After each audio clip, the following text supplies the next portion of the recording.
हरी पवित्र तो देहवाणी पुण्यवंत जोवदे अच्युत सर्व काळ तयाच्या चिंतने तरतील दोषी जळतील राशी पातकांच्या देवळी चिरजी चरणी ती माती धावत चालती मागे मागे काही त्या उरले वेगळे आणि वैकुंठ नायक जयाकंठी तयाच्या चिंतने तरतील दोषी जळतील राशी पातकांच्या तुका म्हणे देव भक्ताचा संगम तुका देव भक्ताचा संगम तेथे ओघळा मधली विणीता तयाच्या चिंतने तरतील दोषी जळतील राशी पातकांच्या विठाला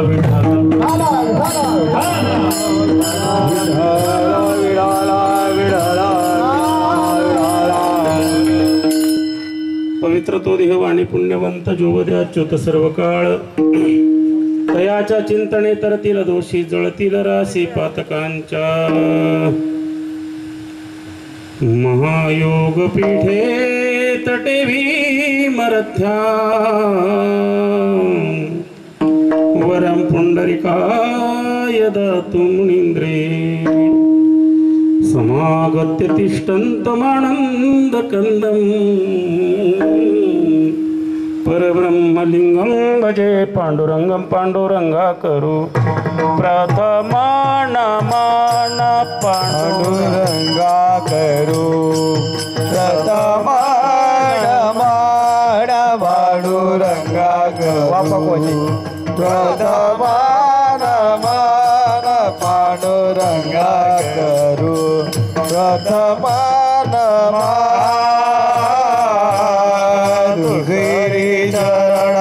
संसादिया दुसरी चरण संसादिया त्यांच्या कृपाधारे कथिता वितारू त्यांच्या कृपाधारे कथिता विता दुसरी चरण संतांची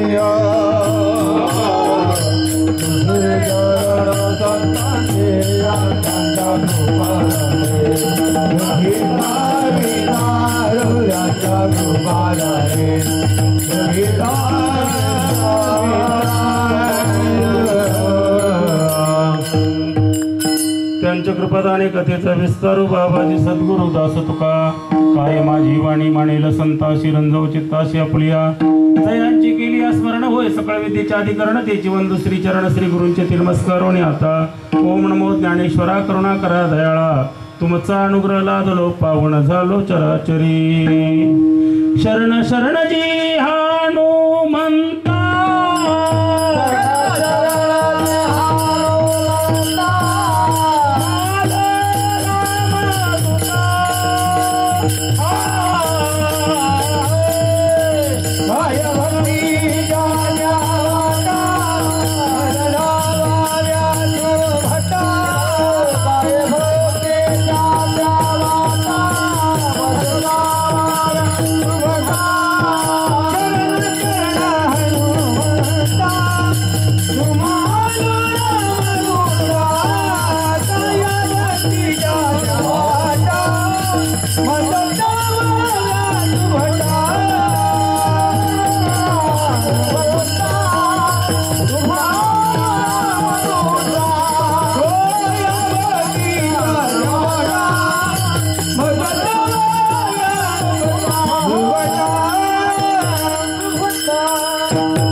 पवित्र तो देहवाणी पुण्यवंत जोवदे अच्युत सर्व काळ तयाच्या चिंतने तरतील दोषी जळतील राशी पातकांच्या प्रस्तुत प्राप्त प्रसंगी या पुण्य आणि पवित्र भूमीमध्ये आजचं हे 13वे वर्ष संपन्न होत असताना संत श्रेष्ठ तुकाराम महाराज सामाजिक संस्था जुईनगर या विभागातील सर्व आपण माता पिता बंधू भगिनी त्याचप्रमाणे परिसरातून आलेले संत सज्जन आणि आदरणीय वंदनीय सगळी मंडळी यांच्या सर्वांच्या सहयोगाने आणि संपन्न होऊ घातलेला हा नामयज्ञ आजची पहिल्या दिवसाची सेवा तुम्हा सर्व बंधू भगिनींच्या हुकुमावरून आदेशावरून माझ्या वाट्यावर आली। या ठिकाणी आल्यानंतर तुमचं सर्वांचं दर्शन घडलं हे माझं मी परम भाग्य समजतो. विठ्ठल विठ्ठल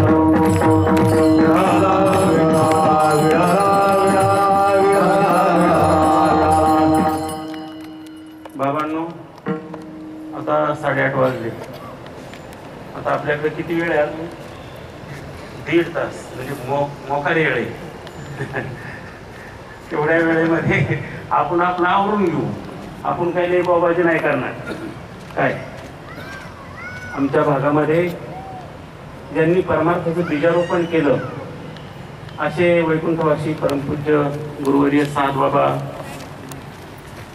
वाईकर असतील, गुरुवर्य कोंडाजेबा डेरे असतील, माझे वाजवणे बाबा असतील, त्याचप्रमाणे संतवीर रामदास बाबा मनसुख असतील, स्वामी मोहनानंद गिरी असतील, नारायण बाबा मनसुख असतील, आदी करून ही सगळी मोठी मोठी माणसं यांनी आमच्या आणि परिसरामध्ये परमार्थाचं बीजारोपण केलं. त्यामध्ये आणि प्रामुख्याने ज्यांचं नाव घेतलं जातं ते म्हणजे आमचे वैकुंठवासी परमपूज्य आमचं सर्वांचं श्रद्धास्थान असताना कोंडाजेबा नेहमी म्हणायचे, तरी मंडळी आपण काही बाबाजी नाही करायची, उरकून घेऊ, आवरून घेऊ. पण बाबांचं कीर्तन आमच्या काल्याचं असायचं. त्यावेळेस माणसं सावध असायचे. 9 वाजता काल्याचं कीर्तन सुरू करायची. 9 वाजता काल्याचं कीर्तन सुरू झाल्यानंतर बाबा बरोबर 1:30ला आवरायची. तसं आपण काय करणार आहे? आवरून घेणार आहे. तोपर्यंत तुम्हाला एक विनंती हात जोडून, माझं आपल्याशी पहिलाच परिचय आहे, त्याच्यामुळे मी काही लई आगाऊपणा करणार नाही. तुम्हाला फक्त हात जोडून विनंती करेन की बाबांनो, तुम्ही सर्वांनी पुढे येऊन बसा. बाबांनो, आजचा पहिला दिवस आहे आणि तुमचा माझा परिचय पण पहिलाच आहे आणि म्हणून तुम्हाला थोडं मऊ मऊ बोलवतो. मऊ मऊ कळत ना, माझी भाषा तशी सुशिक्षित आहे आणि मी आलोय तुमच्या ग्रामीण भागात. असं उलट झालं काही, असं झालं असेल तर तुम्ही मला समजून घ्या बरं, सांभाळून घ्या. तर गंमत अशी आहे, तुम्हाला पुन्हा एकदा हात जोडून विनंती एवढीच करेन की ज्यांनी ज्यांनी घरून येताना आपलं ध्यान करून फोन घेऊन आले असन मोबाईल, त्यांनी आता इथं गप करून ठेवा. थोडा वेळा आपल्याला काही लई वेळ एक सेवा करायची का, थोडक्यात आवरू, पण तोपर्यंत सगळ्यांनी आपलं आपलं फोन गप करून ठेवा. म्हणजे सगळ्यांना सांगतो, हां, आपल्या पार्टीच्यांनी पण. विठाला विठाला विठाला विठाला विठाला. बाबांनो, या नामयज्ञाची ही पहिल्या दिवसाची सेवा. नामयज्ञ म्हटलं म्हणजे पहिल्या दिवशी बुवा कोणी असू, बुवा कुठलाही असू, बुवा केवढे असू, आमच्या वाळकी बाबांच्या भाषेत कवळीत मावत नाही एवढा जरी असला तरी त्यांनी श्रोत्यांच्या हृदयपटलावरती नामाचा ठसा उमटवायचा असतो, नामाचं महत्त्व विशद करायचं असतं. तुम्ही म्हणाल काय बुवा, हे शेवटच्या दिवशी काल्याच्या आदल्या दिवशी सांगितलं तर नाही जमायचं का? जमन, त्याला काय होते, पण त्यावेळेस जर नामाचं महत्त्व पटलं तर मंडळी म्हणतील बाबा लय बरं वाटलं बरं. हा, नाम का घ्यावं, नाम कशासाठी घ्यावं, नामाने काय आपली फायदा होतो हे सगळं कळलं. पण आता उद्या काला आणि तिथून पुढं कवा घ्यावं नाव, पुढच्या वर्षी सप्ताह असेल त्यावेळेस. आणि म्हणून हा नाम, हे नाम यज्ञाचा गाभ आहे. आणि दुसरी महत्वाची गोष्ट आहे की सांप्रत कलियुगामध्ये बाकीच्या युगांचा विचार केला तर वेगवेगळ्या साधनांनी आणि भगवान परमात्म्याची प्राप्ती होत होती, परंतु त्या साधना करण्याकरता आता आपल्याकडे शक्ती नाही, आयुर्मानही नाही. शक्ती जर म्हणाल तर पूर्वीच्या काळामध्ये ग्रामीण भागामध्ये जर खळ्यावरती पोती भरली तर 3 दारी पोती असायची. किती दारी? 3 दारी. त्या पोत्यामध्ये 110-115 किलो ज्वारी बाजरी बसायची, गहू वगैरे 110-115 किलो बसायचं. आणि मग तो जो खळ्यावाला आहे खटरगाडी चुकून आणायचा, त्याला उचलू लागायला खटरगाडी जर ती पोतं कोण नसलं तर तो कवळी घालायचा ना अख्खं पोतं एकटा खटरगाडी टाकायचा. आताचा जमाना असा आहे बाबा, 3 किलोची साखर जर आणाय घरून सांगितली तर 3 किलोची दुकानातून साखर घेतो आणि असा कानावडा चालवतो, त्याचा बॅलन्स जातो बाबा. एवढी शक्तिमान लोक आता तयार झाल्यात. नुसती आकृती आहे, बली बकम सगळं बडा घरून पोकळ वासा झाला. विठाला विठाला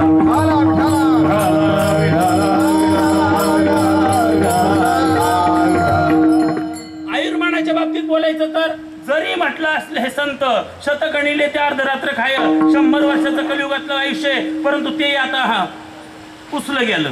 आता जागतिक संशोधकांनी आणि अशा प्रकारचं संशोधन केलंय का आता जगातल्या सर्व मानवांचं वय हे 65 वर्षाचं झालं. आयुर्मान 65 वर्षापर्यंत जीवन ठेपलं. केवढा बदल झालाय. पूर्वी माणसं 40-50 वर्षापूर्वी हक्काने 100 वर्ष जगायची. आता तेवढं जगता येत नाही. आणि मग एवढं आयुष्य नाही आणि ताकदीच्या बाबतीतही कुतांगळूपणा आलाय. कुतांगळूपणा कळतो का? माझा शब्द टोंगाळ आहे. डिक्शनरी ते सापडायचं नाही, सारा कुठानाच येतो. असू दे विठाला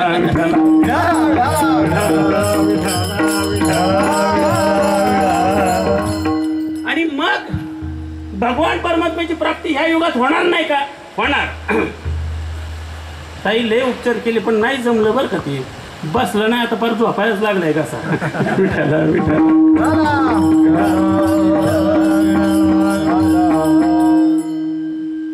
मग या सांप्रत काळामध्ये भगवान परमात्म्याची प्राप्ती आम्ही करू शकत नाही का? अरे करणार आणि करणारच. कशाच्या जोरावर बाबा? कली में जीवन अल्प है बेगी लीजे सवार. अरे जप तप कछु काम नथी केवल नाम आधार. विठ्ठल विठ्ठल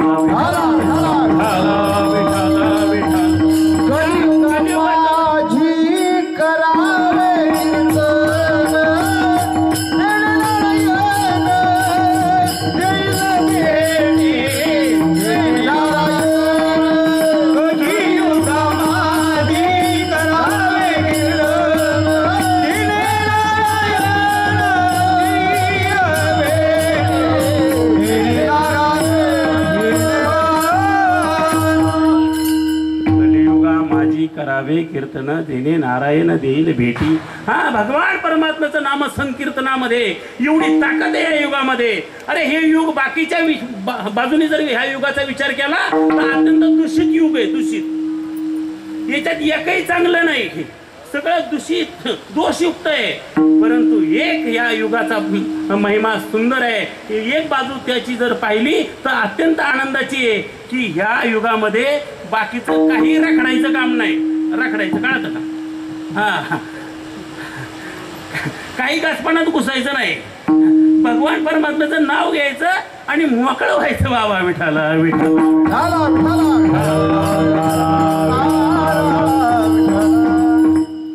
आणि म्हणून हा नामयज्ञ पहिल्या दिवसाची सेवा म्हणून जो अभंग सेवेकरता घेतलेला आहे तो अभंग माझ्या जगद्गुरु तुकोबरायांचा आहे. अभंग 5 चरणाचा आहे. या अभंगाद्वारे जो नामधारक आहे भगवान परमात्म्याचं सातत्याने नाम घेतो त्याची अवस्था, त्याचा परिणाम त्याच्यावर काय होतो आणि त्या नामधारकाची जी लायकी बनते, त्या नामधारकाची जी उंची तयार होते, मग तुम्ही आम्ही त्या भगवान परमात्म्याचं नामचिंतन जरी नाही केलं, त्या नामधारकाचं नामचिंतन आमच्याकडून घडलं तरी आमच्या जीवनात काय फायदा होतो या सुंदर अशा प्रकारचं चिंतन आहे. विठाला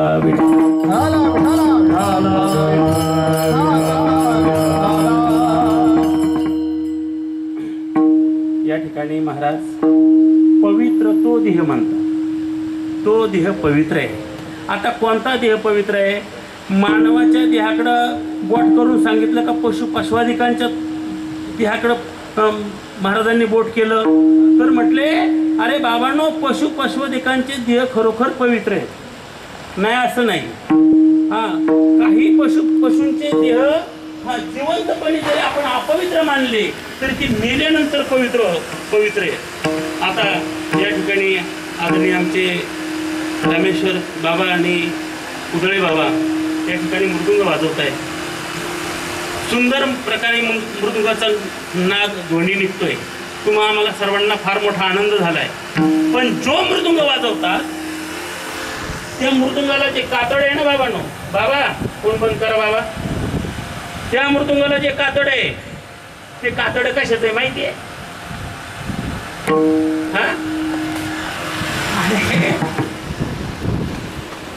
ते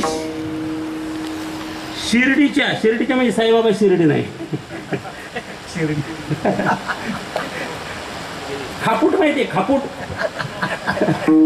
त्याच्या चिरंजीवाच आहे, बोकड्याचं खातड आहे बाबा ते. गेल्यानंतर पवित्र आहे, केवढं मोठं वैशिष्ट्य आहे. हा, तुमचं आमचं काय कामाचं आहे बघा, सांगा. तुमचा आमच्या शरीराच्या बाबतीत जर विचार केला, आता शरीरात बरेच प्रकार आहेत, स्थूल, सूक्ष्म, लिंग, कारण. बाकीच्या देहांचा विचार करायचा नाही. हे स्थूल देह जो तुम्हाला आम्हाला दिसतोय त्याचाच आपण विचार करायचा आहे. तुमचं आमचं शरीर पवित्र आहे का, याच्याबद्दल जर आपण जरा चिंतन जर केलं तर आपल्या असं लक्षात येईल, हा हा हा, आपल्या शरीरासारखं पवित्र काहीच नाही. जेव्हा जन्माला आला तेव्हा इटाळात आणि गेला तरी इटाळात. त्याचा इटाळ 13 दिवस धरायला होतो. गेला तरी इटाळात आणि जन्माला आला तरी इटाळात. किती पवित्र आहे सांगा. तसं पशुपशवादिकांचं आहे का बरं? तुम्ही आम्ही तर एवढं सजवतो, त्याला एवढं नटितो, आपल्या शरीराला एवढं सजवतो. 4-4, 6-6 वेळा आम्ही आरशा पुढे उभं राहतो, 4-4, 6-6 वेळा. हा, मग ते आमची मेकअप आणि ते आमचं आता तर सारखंच ते मोबाईल धरला का असा सारखंच चालू आहे कार्यक्रम. चांगलं आहे, चांगलं आहे, छान आहे. तुमचं आमचं शरीर इतकं सुंदर आहे, इतकं आम्ही देखणं आहोत. फक्त तुम्ही या फोटोमध्ये आरशामध्ये नका बघू. तुम्ही ते मतदानाचं ओळखपत्र आहे ना, त्याच्यातलं फोटो, आधार कार्डातलं त्याच्यातलं बघा, लय सुंदर देखणं. अरे काय आमचं देखणं पण हा मी त्यालाच नटवतो, चांगलं आहे. पण जर हे शरीर पवित्र असेल तर महाराज असं म्हटले नसते, शरीर दुःखाचे कोठार, दुःखाचे कोठार, शरीर रोगाचे भांडार, शरीर रोगाचे भांडार, शरीर दुर्गंधीचे ठार,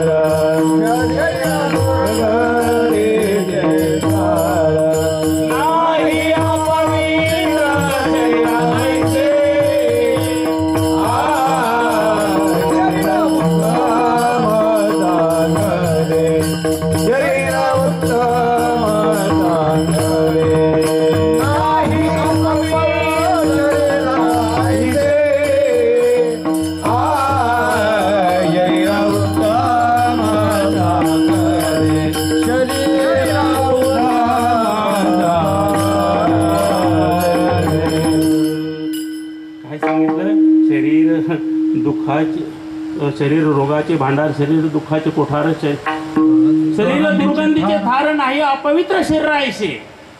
शरीर विटाळाचे आळे, माया मोहपाश जाळे, पतन शरीराच्या मुळे शरीरे काळे व्यापिले. इतकं अवघड अवस्था आहे शरीराची. अरे बाबांनो, आमचं काहीच दट नाही. आरशा पुढं उभं राहिलं, सकाळच्या पारी उठल्या उठल्या जर आरशा पुढं उभं राहिलं आणि आमच्याच स्वरूपाचं आम्ही अवलोकन केलं तर किती सुंदर. डोळं चोळून त्याची चिपडं काढल्याशिवाय आम्हाला सुधरत नाही. आम्ही स्नान केल्याशिवाय आम्ही शुद्ध होत नाही. शौचाला जाताना पाणी बरोबर असलं तरच. पशुपक्षादिकांचं तसं आहे का? पशुपक्ष्यांचं तसं आहे का? त्यांचं सगळं, अरे इतकी स्वच्छ असतात ती, काहीच उपचार करायची त्यांची आवश्यकता नाही, इतकी स्वच्छ असतात. पण तुमचं आमचं स्वच्छता करावी लागते तेव्हा हे शरीर स्वच्छ होतं. बरं, काहींचं मूत्र पवित्र आहे, मूत्र. काहींची विष्ठा पवित्र आहे, तर काहींची थुंकी सुद्धा पवित्र आहे. थुंकी. तुमचं आमचं काय पवित्र आहे याच्यामध्ये? मूत्र कोणाचं पवित्र बाबा? गाईचं गोमूत्र. विष्ठा कोणाची पवित्र आहे? गाईची. गाईची विष्ठा सुद्धा पवित्र आहे. आणि अजून एकाची विष्ठा पवित्र आहे.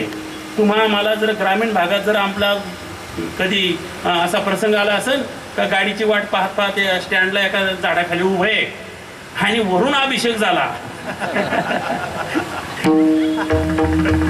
तो तसा पवित्र तसं मानायचं नाही, परंतु त्याच्या विष्ठेतून वडा पिंपळाचा जन्म आहे. कागाच्या विष्ठेपासून वडा पिंपळाची निर्मिती आहे, उत्पत्ती आहे. हा, आणि म्हणून त्याला थोडस महत्व द्यायचं बरं. किंवा थुंकी सुद्धा, थुंकी कोणाची पवित्र आहे? थुंकी हा, एसटीत जर बसलो आपण आणि पुढचा जर थुंकला आणि आपल्यावर जर तो उदक सिंचन झालं तर आपल्याला किती आनंद वाटतो. वा वा वा, चालू द्या अजून. ते काय आम्ही नाथ बाबा आहे का? येवण अंगावर थुंकला आणि प्रसाद देऊन मुक्त केला. आपण लगेच झोंबी आपली चालू होती. हा, आपली थुंकी सुद्धा पवित्र आहे का?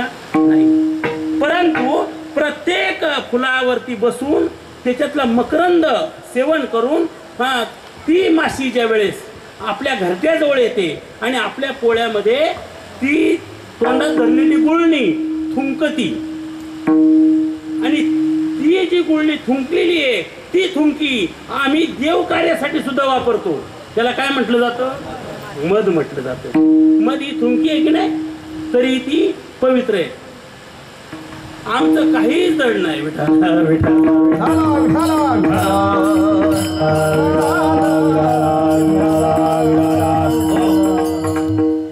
मग एवढं अमंगळ शरीर आहे हे, आणि महाराजांनी तर या शरीराकडे बोट करून सांगितलेलं, या मानवी शरीराकडं का पवित्र तो देह पवित्र आहे. कोणता देह?